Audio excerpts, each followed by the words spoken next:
Hey everybody, welcome to Just Draw with Justin, episode 3. Today we're going to be drawing a dancer. This sketch probably took me about 30 minutes, but I'm going to speed it up to about 7. So first I start with a line of action, and then the base of the neck. What this is going to do is let me establish the skull and the tilt of the head. Next I add in the shoulders and the rib cage. She's flinging her arms backwards. It's a very awkward pose, but as I build it in, it starts to make more sense. I add one leg just to balance it. She's really balancing all on one toe, which is quite impressive. And then her arms are behind her. This is giving her a sense of balance when the drawing is finally roughed in.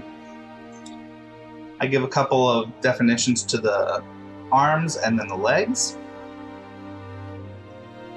And I start roughing in the dress. Now, there's only one leg here. The second leg is hidden inside of the dress, and I just didn't draw it because I didn't feel like it was necessary. I add all the ruffles, thinking of them as large shapes instead of like a giant sheet. It helps me block in the shapes. And this is a very rough one.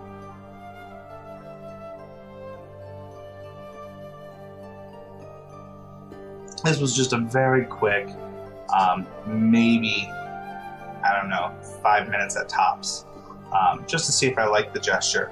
And then I put a line down the back so to show that she has a turn of a neck. Next thing I'm going to do is make a new layer, turn the opacity down, and I start refining some of the features.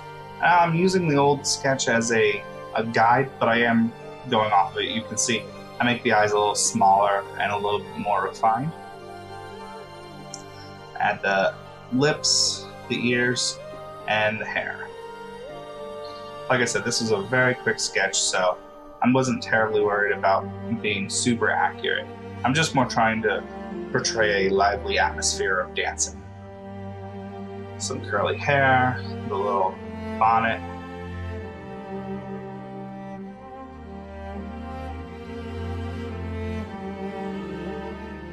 Now when you draw hair, a lot of times I like to break it up into large shapes and then refine that.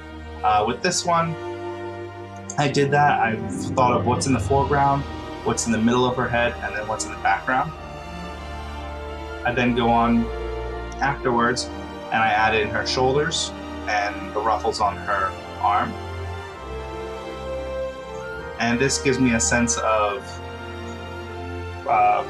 where her neck is connected into her chest. And then I work on the other shoulder, and I slightly define her back. I add a rough in of the bow that is there. This is the other ruffle on her right arm. I add a little bit of line in front of the other part of the arm to show that it is being tilted backwards and gives it more of a sense of depth. Same thing by adding the lines of the forearm in front of her on her left arm. A very simple hand. It's holding up the dress.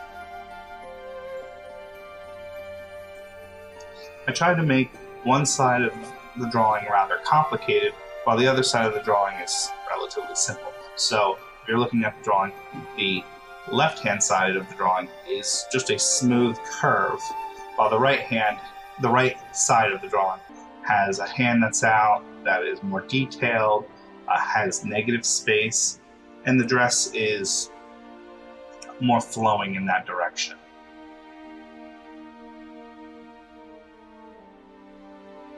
I add in the foot and the thigh,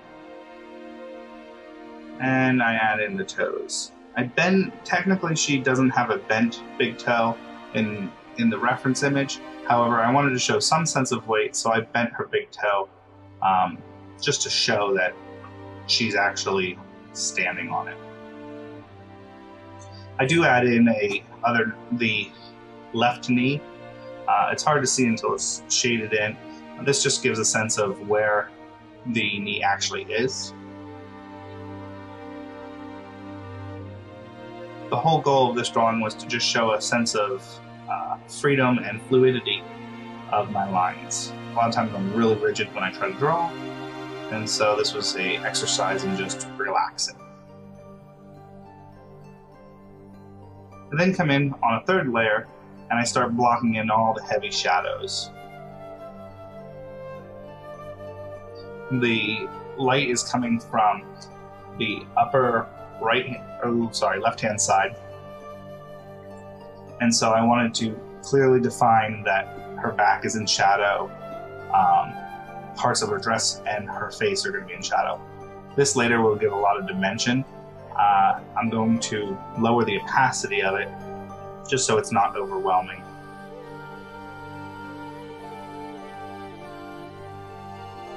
So yeah, I go through and I break up the different shapes into their colors. If you can squint, you can sort of see where to put the dark spots and where to put the light spots. It's me knocking it back to an opacity, and I sign it. I think after I thought I was done, and then I wanted to go back and actually hit it with a couple more dark spots, just because I lost all my darkness when I toned down the opacity. So I color in the bow a little bit, and I darken the hair just to make it more stand out. And some of the super dark areas underneath the dress, and I believe the shadow under where she's standing. Adding some details in the corset.